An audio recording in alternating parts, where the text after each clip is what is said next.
Hello and welcome to Freedom After Speech. I'm Harry Doherty, I'm Jonah Lazarus. and today we're going to be talking about the situation in India with regards to COVID and the promised day of liberation on June 21st not materialising. So that's going to surprise the normies. So which should we start with first, Jonah? I think we should start with the June 21st turning out to be what?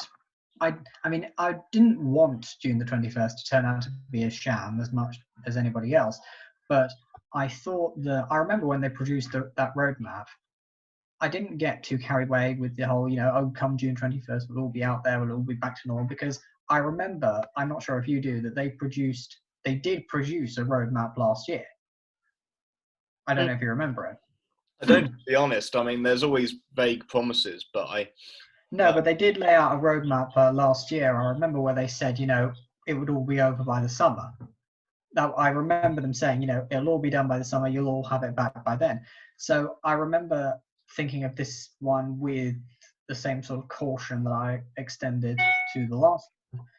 I didn't want it to turn out to be a sham, but from what we're hearing this week, the prolonging of the masks and the social distancing events not to be at full capacity, COVID marshals to be hired from July. I mean, none of that says a return to normality, does it?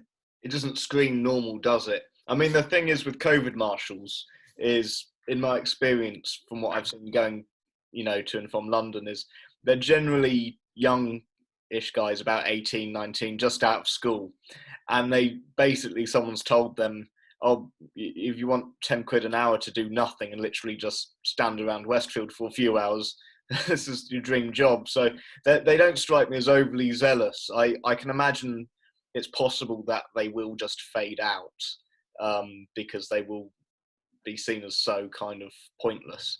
That's what I hope. But the mask mandate is very worrying. I guess what we can hope for is if there is a sustained campaign against masks in schools, and once that's overturned, I think it will be, because it's just so cruel to do that to kids for all those days. And we've got just about everyone I know that's still in school says that they can't focus having it on them for 7-8 hours a day. Yeah, exactly. And it's just not a workable model, and it's again totally unnecessary. I don't understand why we need to pretend that children are susceptible to getting this and dying. Children do not get this, or at least they don't get it with symptoms. They don't get hospitalized with it. They don't notice that they have it at all.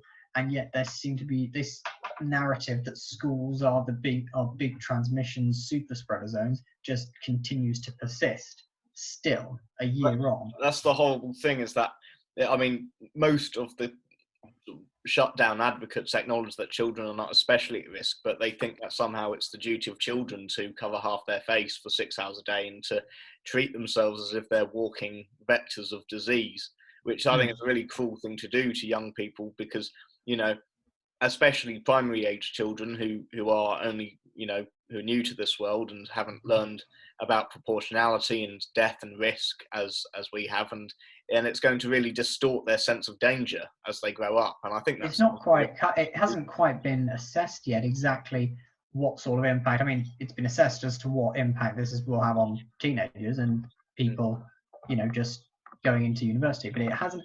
I don't think we quite yet understand exactly how severe the damage is on primary school kids, particularly younger ones who will have been raised and formed in this pandemic, who do not know about socialization, who do not know what friends are. No, exactly. I think they are starting to talk about it. It's this thing the BBC is very good at, where they catch on a year after everyone else has, or some people have anyway. And because Nick Triggle, the health correspondent, he's actually, of all the journalists at the BBC, I'd say he's the most fair, to be honest. But he's written an article about the harms that masks do to school children, which I think is, better late than never. But I think that is a good step in the right direction. That when the BBC starts talking about the damage lockdowns and masks have done to children, you do get the impression that someone somewhere of influence is starting to get the message. yeah, there may be some. It's much better than other particularly strong lockdowners who pretend that there is no crisis. There is no crisis in schools, or that it's something that we can just sort of move on with.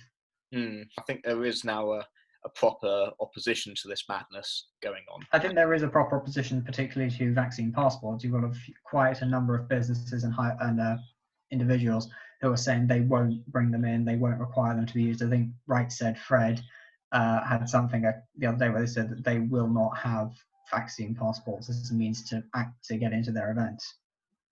Which is great news. I was really worried that the hospitality industry would be kind of like the football industry and say, oh, well, we need to reopen as safely as we can. But luckily, that particular sector hasn't gone down that route. And I think that's... No, because they've already been hit hard enough. Why would they burden themselves even more by potentially depriving them of customers? It doesn't make any sense. No, exactly, yeah. So June 21st, what do you think it's going to look like realistically? Do you think June 21st, realistically, I think that, well, for one, I think all this does is just further a belief that I've had for a while, which is that I don't think people actually have any confidence in the vaccine. I really don't. The number of times I've heard people, I'll hear someone say, oh, I've had 2 jabs, I've had a jab or whatever, and the response being something like, oh, well, you can still get it, or that doesn't mean this, or that doesn't mean you're safe. The number of times I've heard people saying that, it just makes you wonder, well, why go ahead with getting it? If you clearly don't believe that it helps you at all, it won't stop. For the most part, COVID won't kill you any regard, jabbed or not. I think that quite a lot of people are just getting it, I think, because of peer pressure and because of these new rules coming in where they won't be able to live their lives unless they've had it. I don't think people have confidence in it. I think people are still terrified. I think come June the 21st, what we'll see is as I think I've mentioned, the new normal, or what is called the new normal, will definitely come in full force. I think it largely depends on what other countries do. I think if we do restore normality on June the 21st, it will be because of public pressure and discontent and just the contradictions not adding up, especially with the vaccine, because it either works or it doesn't. so it's no good calling people vaxxers when you yourself are saying the vaccine alone will not protect us. Well, then it doesn't work, does it? Well, no. If you're having to say, okay, so I've had it, does that mean I'm fine? Say, well, not exactly. Well, why are you getting it? Please stop telling people to get it. If at the same, because they send out very mixed messages on it. I can accept when they say it's not 100% effective. I mean, all sort of hand sanitizer, all sort of, or toothpaste, it always says 99-point-something% effective. I can accept you saying it's not 100% effective. What I cannot accept is the way in which they behave, whereby they effectively treat it as if it's 0% effective. Because they still say, even afterwards, oh, you can still get it, you can still pass it on, you can still, it doesn't mean you're safe. Well, what will? If not this, then what? And I think the problem is the fearmonger in chief on British television is no longer Piers Morgan, it's now Alistair Campbell. So that might have an impact on the public mood. I don't think there is a single... I'd like to think there's not a single person in Britain who still trusts Alistair Campbell after... The problem is what we've learned in the last year is a lot of people have quite a short memory. And I don't know if he's quite as notorious for the Iraq scandal as he ought to be anymore, because I do remember about 10 or so years ago it was very fashionable to hate Tony Blair because of Iraq. It was so fashionable, it was almost... It still is, I think, to... It is, but he's been sort of since Brexit, really, he's been kind of welcomed back as a regular darling of the BBC in particular, The Guardian. He's always at Chatham House or one of those funny think tanks, telling everyone that he knows best. And he has reinvented himself with that. He's showed up this week again. He showed up again this week on TV with a mullet. Yeah, he looked a bit like, in Indiana Jones when he drinks from the wrong cup. Then he turns old and he starts... Oh, yes. No, I understand what you mean. That stage where he just throws his hair out, yeah. Yeah. No, he has the face he deserves, I'd say. He looks haunted. and he has done for quite some time. I know. You got to remember, this man is younger than Donald Trump. I mean, just compare. You got to compare Donald Trump to Tony Blair. Blair is younger. He's a younger man than Donald Trump. Huh? How old is Blair again exactly? Blair is not even 70. Oh my God. And Trump must be what, like 74 by now? 74, 75-ish. Yeah. Wow. No, he doesn't. I think, to be honest, if you've killed that many people, specifically Iraq, Afghanistan, and Serbia, then you're you know, I do think that kind of thing is something you can't shake off. No, it's bound to haunt you, as I suspect it does by this point. Yeah, no, definitely. What do you think Campbell's going to be like as a presenter? I think we're going to miss Piers Morgan, to be honest. Well, I've never seen an episode of Good Morning Britain, or episode of live or whatever. I've never seen an episode of it. I'm probably even less likely to watch it now that he's on there, because I know that he had they tried to resurrect him during the Brexit debates. They tried him and all the other new Labour lot. They tried to resurrect them as these elder statesmen. I think they had just completely forgotten exactly what all these people were responsible for, what Blair and Campbell have done.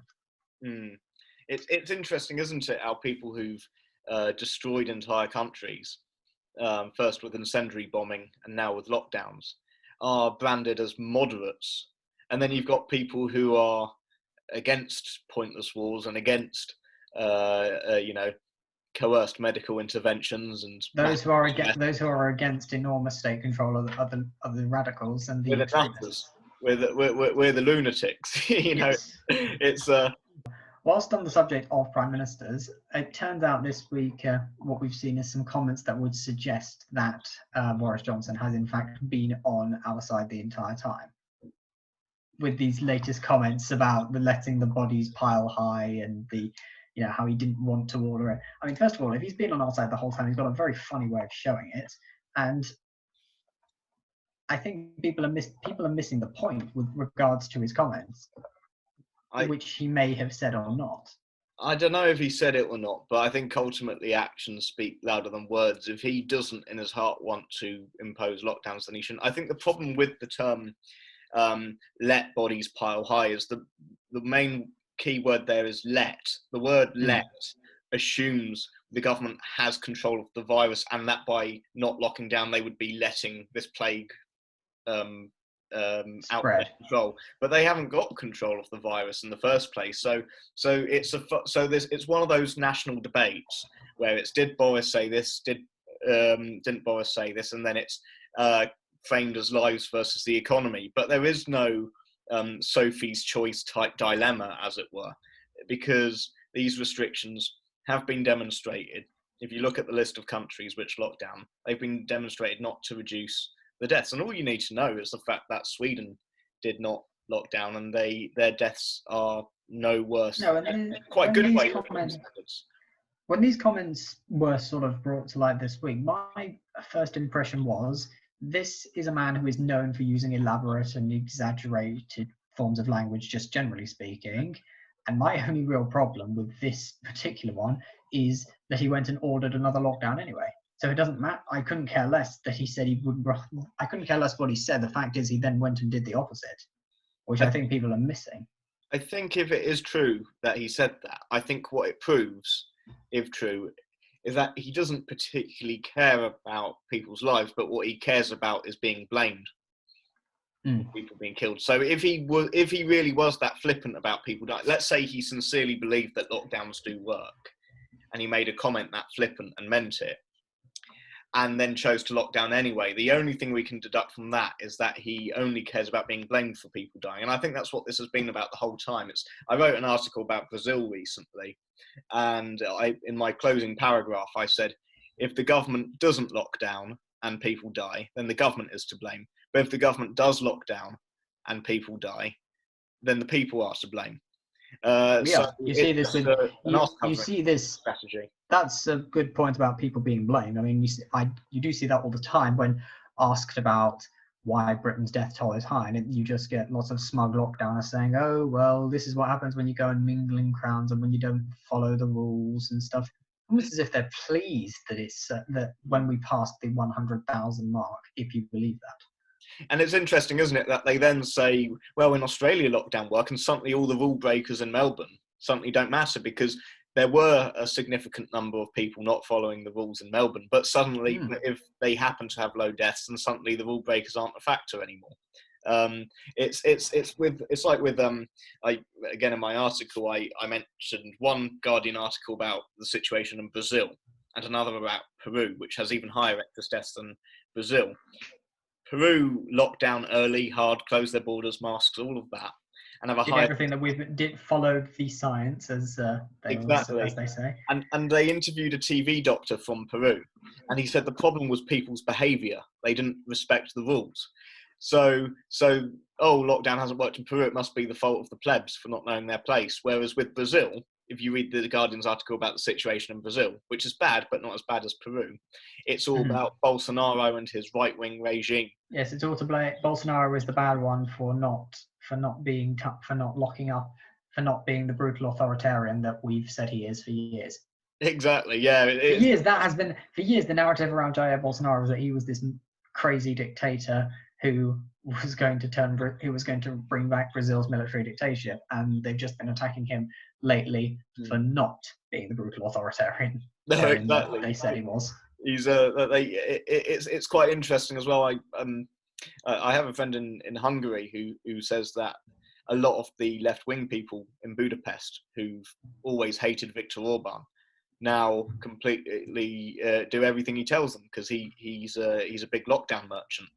And he's much like in the UK. He's not got anything like the criticism or flack that Donald Trump or Bolsonaro is, which is interesting because Hungary actually has the highest COVID death rate in the world. In Europe or something. In the entire world currently, the whole world per million. You don't hear much about that, and especially not from our media, which hates the Hungarians. I mean, Orban is not treated as a friend by the UK press, or by our establishment, and yet he's come out of this unscathed. It's interesting, isn't it, how he's a right-wing populist, he's a nationalist, he's generally regarded as a racist and a sexist and a homophobe by the Western media, and Hungary has the highest deaths per million of any country in the entire world. But despite his politics and despite the results from his country, he's not got any particular attention, as Brazil and India have, because he toed the line, he locked down. So even Viktor Orban can escape the wrath of the NGOs, Fleet Street, Washington, London, if they do as they're told on this occasion, as he has. It's remarkable. And this is the thing about India. Everyone's talking about India. But you mentioned India. That's been the big story over the last week, that supposedly it's gone back to how it was in stage 1 there. And as ever, I've heard the same excuses for why India is in such a bad state. Oh, it's because they lifted their restrictions. Oh, it's because they had big mass gatherings in the streets and stuff. Up all the usual excuses. I haven't particularly looked into why it's meant to be so bad in India at the moment. What is the truth behind what we're seeing on the news? Well, I wrote an article in the Conservative Woman magazine about it, and basically, in terms of deaths per million, India is not even in the worst 100 countries in the world. And of course, there's the problem of they may be undercounting, but then there's the joint problem of overcounting. And all countries suffer with both undercounting and overcounting problems. So who's to say that they're not undercounting in Hungary as well, or in the Czech Republic, or in the Philippines, or here, or in France? So you could say that about any country. But if the death toll is being underestimated in India, if it was, let's say, 10 times as high, it would still not be quite as bad as, say, Peru, because we've got to remember that that India is a country of 1 billion people or something, almost approaching, probably roughly at about 1.4 billion people. So of course they're going to say if they're looking for a scary number. No, you could say for example, 1 million people have died in India. Well, you've got to adjust that for what that is as a percentage of the entire country. I did this earlier before we came on, looking at Peru, and I figured that for India to have the same death rate as Peru, which has the highest excess deaths in the world and one of the highest COVID deaths per million in the world, that if for it to match Peru, it would have to have something in the region of 2.5 million deaths. So even if it was 10 times the number as they're claiming, it would still not be the highest in the world because it's a huge country, and so you can hear the number 200,000, and that sounds terrifying if you don't put it in context. And if you hear 3,000 deaths a day, again, context. If you hear 3,000 deaths, that sounds terrible. But then people, I think I remember there was a quote about this week, in that people are too focused on the numerator rather than the denominator of these COVID deaths. So you can say 100,000 people have died in the UK or whatever, but even that, I mean, what is that as a percentage of our population? What is that as a percentage of our population? It's not anywhere near the amount that we get told that you'd think it was in the UK. No, exactly. I mean, on the deadliest day of COVID in Britain, there were 1,820 deaths within 28 days of a positive test for COVID, and that was that was the highest number, but that was a much higher percentage of the British population than 3,000 would be in India, because our population in England and Wales is about 59 million, and the total 60 million. Yeah, and the total UK population, of course, is about approaching 68 million. So so people have to put it in context, and we still don't know what the total excess death figures are in India. But given that the media isn't giving us details about that, maybe they shouldn't be jumping to conclusions. And this reliance on images of crematoriums and morgues overflowing. Yes, the Italians also, they focused too much on crematoriums. Well, no, it wasn't that they were using crematoriums because of mass graves. They were using crematoriums in Italy because the Italian government had banned funerals. It was nothing to do with there not being enough time to bury all the people or whatever like that. No, that was, again, government decision to ban actual burials. So they had to use crematoriums. Exactly, and this is the thing. When people use images of morgues and cremations, I become suspicious, because I think that's not telling us the full story. It's an image that's going to frighten people, but it's not going to tell them how scared they ought to be. And so one criticism of my article I saw on Twitter was, why post this when you don't know the excess deaths figures? And what I would say to that is, well, why is the media relying on images that don't tell us the whole story when they don't know the full numbers either? So my article is just to ask people to consider all the possibilities before you jump to conclusions, because the information we have right now does not necessarily tell us that India is in the grip of a great plague. We have to. Do you think India has come under fire in this way because Modi is not in line with other Western leaders in terms of his ideology? Yeah, I mean, I don't know much about him, but from what I've heard, he's one of those strongmen type leaders is the expression that they use. He's referred to often as a populist, isn't he? He's almost he's got a bit of a sort of Bolsonaro-like reputation in the West. So it's possible that they're just singling him out again, and that there's political reasons for this. It's possible that, as is the case in Brazil and in America, that his opponent... No, not America anymore. One of the things CNN did with with Joe Biden is that when he came in, they've stopped with the daily COVID death toll in America. Apparently now, when he came in, people just have stopped dying of COVID. All deaths under COVID, as far as the American media is concerned, can be attributed to Donald Trump, whereas any sort of vaccination or any sort of work on that can all be attributed to Biden.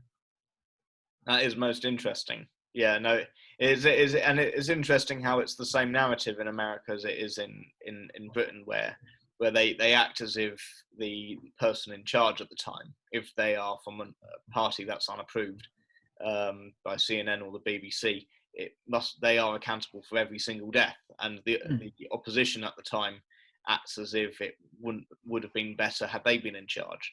No, as if it would have done something completely different. But we all know that they'd have done the same thing. The UK has no opposition when it comes to lockdown in Parliament. No, none at all. And you know, you've got Keir Starmer saying, "Oh, we should have locked down sooner." And it's like, well, please explain Belgium to me then, because they locked down sooner, and you know, their excess deaths are among the highest in Europe. It's the same with the Czechs, who locked down and closed their borders soon. Belgium had a high death rate in the first wave, and then the Czechs caught up in the second wave. And either way, both ended up worse than Sweden. And I don't hear anyone. I am always interested to know how soon when they say, you know, you should have locked down sooner. I always am interested to know how sooner you would have people locked down. You know, at what point would you have said At what point would you have said that you need to lock down? I mean, would they have done it after the first cases emerged in the UK? I'm sure anybody, even the strongest lockdowners, would argue that that would be a little bit on the insane side. At what point would you have ordered the lockdown? I think you're talking about locking down sooner. They usually talk about a week earlier, don't they? Is the standard. They think that week, March the 16th. March the 16th is apparently, if we'd all locked up by then it would have been fine. It's just a baseless claim. It's just an arbitrary date that they pick, because they wouldn't suggest something like, "Oh, we should have locked up at the beginning of March," because even then, and they'd probably say that's still too late. It's bad science, yeah. That with the with India, I'm going to show you percentage calculator, and I worked it out that if you, let's be generous to the anti-lockdown, to the pro-lockdown people, and they're claiming that the death toll is 10 times higher than what is in India. So let's say 2 million people have died, not 200,000. So that's 6 zeros. And let's divide that by 1.4 billion.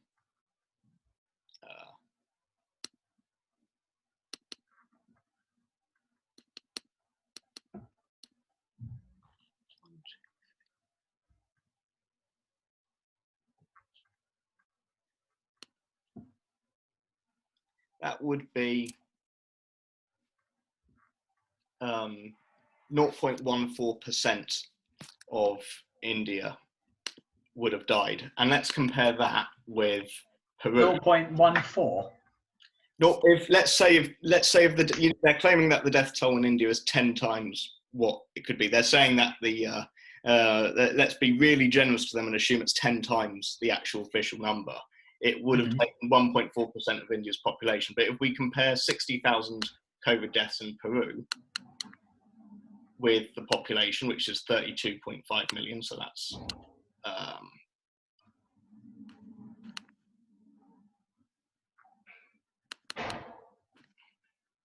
that would be 0.18% of Peruvians dead. So even if India's death toll was 10 times what is, as some are claiming, and let's say every death from COVID was from COVID, not with COVID, not caused by something. Not within 28 days of a positive test or something like that.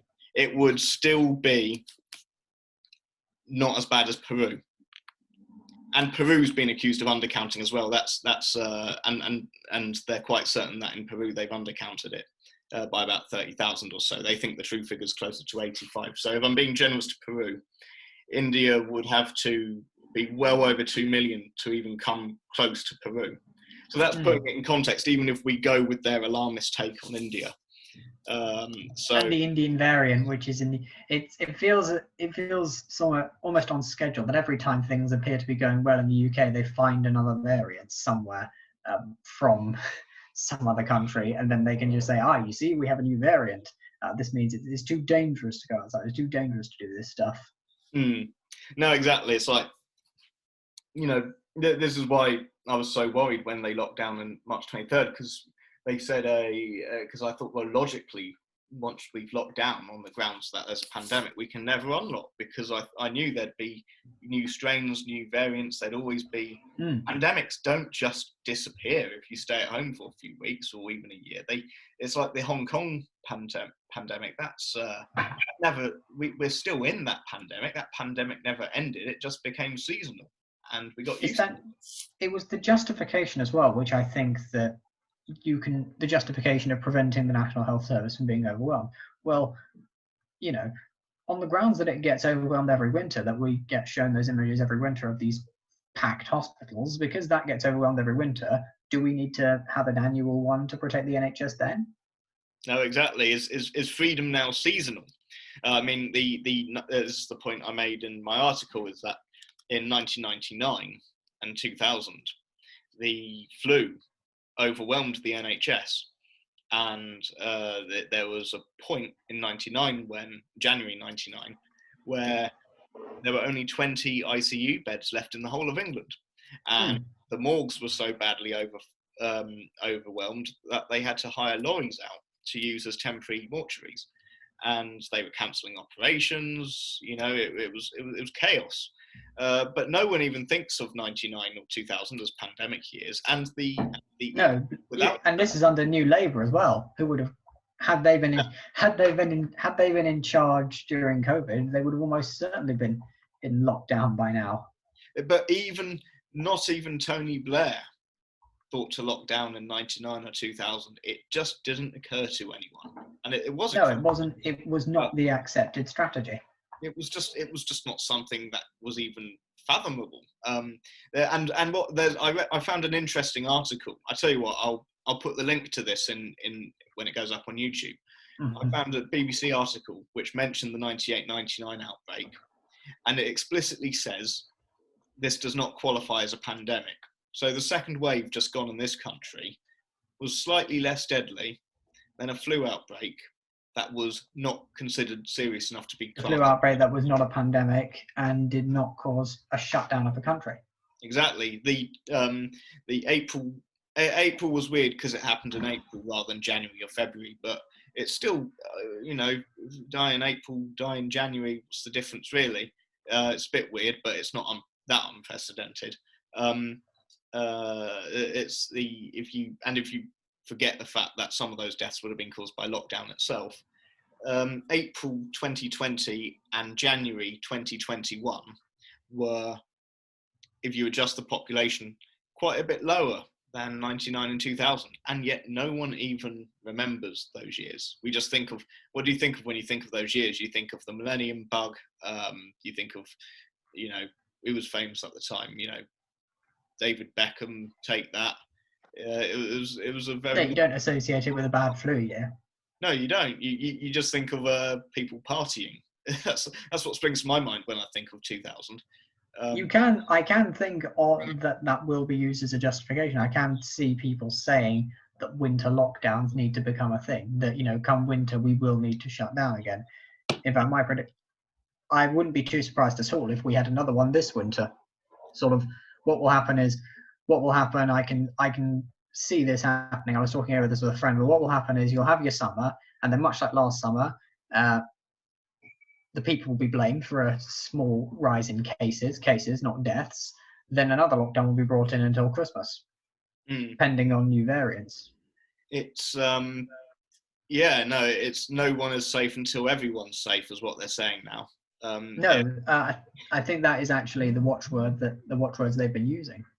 It's quite alarming. It's basically that everyone must be kept down to ensure equality of outcome.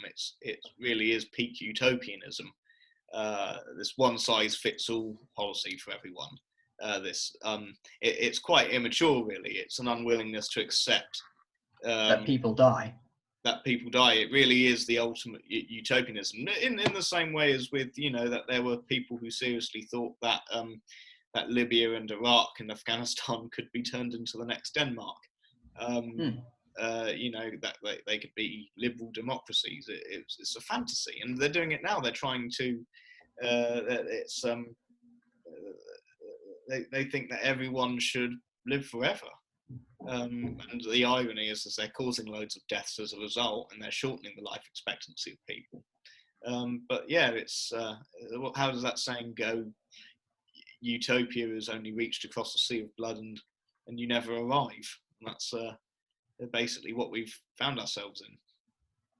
I don't know if I think that with these new restrictions from June 21st, with this idea of things still being kept that way, I think that even the strongest lockdowns that we know will have a hard time justifying them. I'm sure that they won't be able to still, or at least it'll be interesting how they'll be able to justify it without inadvertently admitting that they don't really have any confidence in the jabs. Yeah, no, it's interesting. I feel like it's a weird thing with the vaccine. To some extent, it's a gift to our side because it means one less excuse for them to carry on with this nonsense. Yeah, to carry on with the restrictions. Because you can say you've got your vaccine. As the date in the whole data not dates shows this week, I think this week deaths have been in single figures, and yet people are still locked down for the most part. You still have your mask mandates. You can't sit inside a restaurant. You can't fly. You can't go abroad. You're still under quite severe restraints in this country, and the deaths are in single figures.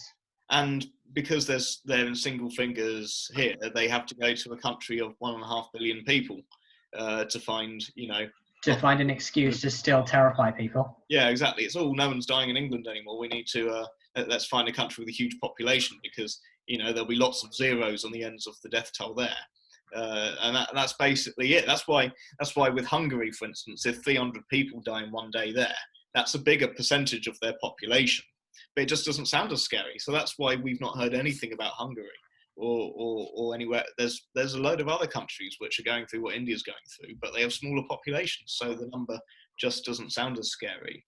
That's a good point, actually, about how because things are calmed down here, things are okay here with the fact that for the most part we've got very low death rates. We don't have many cases, but then to keep people terrified, we have this India story and this insistence from our media that this could be coming next here with the Indian variant. No, exactly. It's a very wicked thing to do because I overheard someone in a queuing for a coffee the other day saying it's terrible what's happening in India, isn't it? And a week earlier she would have said it's terrible what's happening in Brazil, wasn't it? Because Brazil was the target last week. They'll have to find somebody else with a big population to scare everyone with. The fact that she, the person I overheard, didn't say it's terrible what's going on in Hungary or the Czech Republic or Peru, isn't it? Proves that fear is manufactured because there's a country that might be doing even worse. But the media isn't telling you about it. And that's all you need to know about how fear is completely controlled and regulated. They tell you what to be scared of, but they also tell you what you don't even know. They also control what you don't know about, which perhaps you should. So even the fear is inconsistent. And that's kind of what proves that it's a blind fear, really.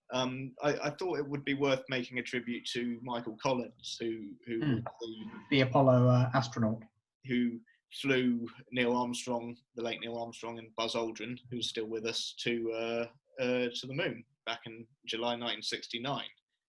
Did you was he a hero of yours in your youth? Michael Collins, interesting enough, he's the one that you don't associate with the moon landing. He's the one whose name that I, for one, didn't know until fairly recently. I didn't know. I mean, everyone knows Armstrong and Aldrin, but I certainly, for one, didn't hear about Michael Collins for a while. I didn't know who he was. Well, he never actually set foot on the moon, you see. No, he was the man who stayed in the module. It's really inspiring what those three did. And I think the moon landings are actually quite underrated now because there's one I love conspiracy theories, but the one conspiracy theory I really don't have any time for is the moon landings were faked. That one pisses me. Yes, I think I remember. I knew someone who did say that they were fake. I do remember having someone who said that they were that the moon landing didn't happen, that it was all staged. I just think it's like, why would you want something like that to be a hoax as well? Because it's not like the sort of 9/11 was an inside job sort of theories or any of that. It's about it's the greatest achievement. Yeah, it's the greatest achievement that human beings have ever accomplished, and yet why do you want to take that away? Yeah, it's really, I just think it's a really low and silly theory of all of them. But and I think that young people need heroes like the Apollo astronaut. What they did was they showed it was the combination of skill and real physical courage, because it was ingenuity combined with courage. I mean, imagine having all those explosives underneath you. No, it was going where nobody had ever. It was going where no one had ever gone before. What they did. Literally, it's a bit disappointing, to be honest, that they haven't gone back since. Don't you think? That especially given that they had technology that was less powerful than your average calculator today. No, I mean, I think that the next target is Mars. I believe that's where they want us to all go next. I'm just always reminded of. I just always reminded of that Doctor Who episode of when they were on Mars and they had to destroy them. Terrifying episode, but also, just one image that I associate with going to Mars. The one story. Yeah, no, that was a good one. That was, and also that played into the whole sort of thing about with the Doctor, how he becomes gets a savior complex, and then the power goes to his head, and he has to be taken down by the end of the episode, which is good. It gets very dark, that one, actually. It does, actually. Yeah, there's no, it was a classic, that one. With Michael Collins, I remember I met him once in the Science Museum, and he gave us all a big talk, and then about a day later, I was telling my mum about it, and then I found out he was actually a 30-year-old actor. Was Michael Collins? Oh yeah, he was wearing the spacesuit and everything. I mean, I was 8 years old in my defence, but it was. Yeah, it was a Michael Collins, not the Michael Collins. I was devastated, but yeah. But I guess on that bombshell, we'll have to leave it there for today. Yeah, we'll have to call it there. See you next week. Yes, good chat, Jonah. Thanks for listening. Goodbye.